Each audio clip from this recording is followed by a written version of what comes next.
Hi, Khushboo. Welcome to HR Success Talk, and thanks for sparing time on a Sunday evening.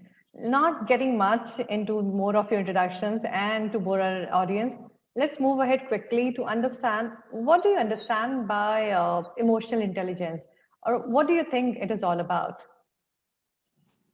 So thank you, Pragya, for giving me this opportunity. I would like to say emotional intelligence for me, how I really define emotional intelligence is what do you feel and why do you feel a particular feeling? So this is how these are the two statements that I always use to define emotional intelligence. So, as human beings, we are given this, I would say a gift which we call as emotions. We have emotions, we have variety of emotions, we feel them, and every emotion has its own significance. And often or not, I have seen people characterizing all of these emotions, but I personally believe that all of these emotions together constitute what we call ourselves as human beings or manushya, and all these emotions have a very very beautiful role to play in our life. Emotional intelligence. So the first time I actually read about this entire word called as emotional intelligence, so this was somewhere in 2016 when I joined my engineering college, and as part of my induction I was given a book by Daniel Goleman, and Daniel Goleman is one of those psychologists who has worked enormously in this field. So that was my introduction to this emotional intelligence field.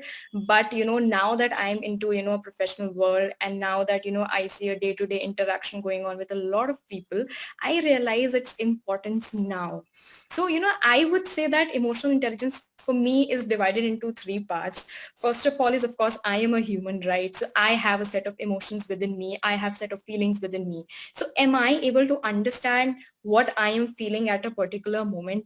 Am I able to understand why I am feeling something at a particular moment? So I think the first characterization for me would be, what is it that I am feeling? The second thing I would say is that how am I channelizing those feelings? So say for example, whenever we are sad, and that's actually factually proven also. So whenever we are sad, we get into a lot of analysis, a lot of analytical thinking. Okay, why did this happen? Why did this happen to me? And why is this happening? So how do you channelize your emotions? So if I am sad and I know that that is the time when I do most of the thinking, then why not think about something that is like really gonna bring some positive outcome? So my second bit will be, how am I channelizing those emotions and where am I using it, and using it in a positive way, obviously. And the third bit is that, of course, we are humans. I am interacting with obviously a lot of other humans as well. And we are human beings, we are social beings, and we like to talk to each other. So if I am able to, help the other person, realize his or her emotion as well, and also at the same time, am I able to understand his or her emotion, which we often call as empathy, right? That, are we really understanding the other person's emotion as well? So for me, emotional intelligence work at three levels. So understanding me, myself, my emotions, how am I using it or how can I use it? And third bit will be, how can I leverage someone else to use their emotions? And also if I have the intelligence to understand their emotions, to understand what they are going through, and if I can diffuse a situation, if I can work out or work around a situation of this sort. Often I have had interaction with a lot of people on this emotional intelligence bit, with all my friends and all. So often, I have heard people telling that, it means staying positive, staying motivated, and like they give me all positive acronyms that we have, or synonyms that we have for positivity. But I feel that that's wrong. Of course, you can categorize emotions in positive and negative. Positive will be, of course, I'm happy, I'm enthusiastic. The negative emotions, as we call as, is anger, frustration, or your depression, you're sad. But I think that as a human, as I mentioned, you should feel each of these emotions. I somewhere feel that at least, I don't know about other countries, but at least in India, we are being taught to repress our emotions. Oh, come on, you are a guy, you cannot cry. लड़कियां तो हमेशा रोती ही रहती हैं, and you are making a big scene out of it. I often fail to understand that why guys cannot cannot cry? Why is it that girls cannot be, as bold as, boys are thought to be? So I think as a person, we should learn to embrace all the emotions. And I think the lack of this education is leading to, a generation which is into a lot of mental health issues, and, things like depression and anxiety are something that are, now very, famous. And we recently had a mental health week also, a week back, I think. So I think, somewhere all of these things are interlinked. So it is very important for us to understand the emotions. And, as a thumb rule, what I do is I actually have a thumb rule, and the rule name is ruler, basically. So, I often do that. So this has happened with me also personally. Sometimes, I am in a mood when I'm like, let it be. I don't care. I'm not going to see this. Or I'm sure everyone has one of those days, correct?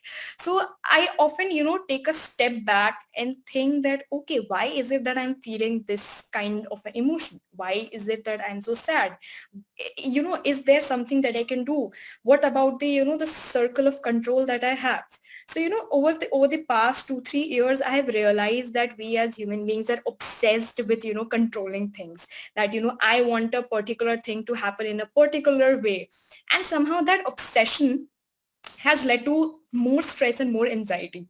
So I think, one of the important lesson, at least for me personally, for emotional intelligence, has been that, learn that what is your circle of control. Of course, we have n number of activities in our life and n number of incidents, but what is it that I can really control, and what is it that I can't? And the things that I can't control, I should not be obsessing over it. The things that I can control, and how can I channelize my emotions. So if I'm feeling very enthusiastic, if I'm very energetic, I'll take up task accordingly.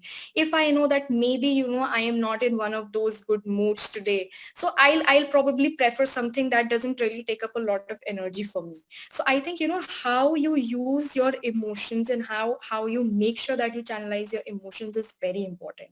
And, belonging from a Generation Z, and, for past 2-3 years, Generation Z are like, something, the topic of discussion in most of the panels, that, how these young people are doing. And, we are considered very wild, and we are very free, and we have very open thoughts. And, Generation Z are generally typically seen as people, who have a very short concentration span. We want instant results. And I think, and I'm sure you are relating to each of these, correct? But, as Generation Z, I would say that this is exactly what is the issue with our generation, that, we have somehow been taught to not embrace our emotions. And this is the reason why, somehow I feel that we are not doing very well on emotional quotient.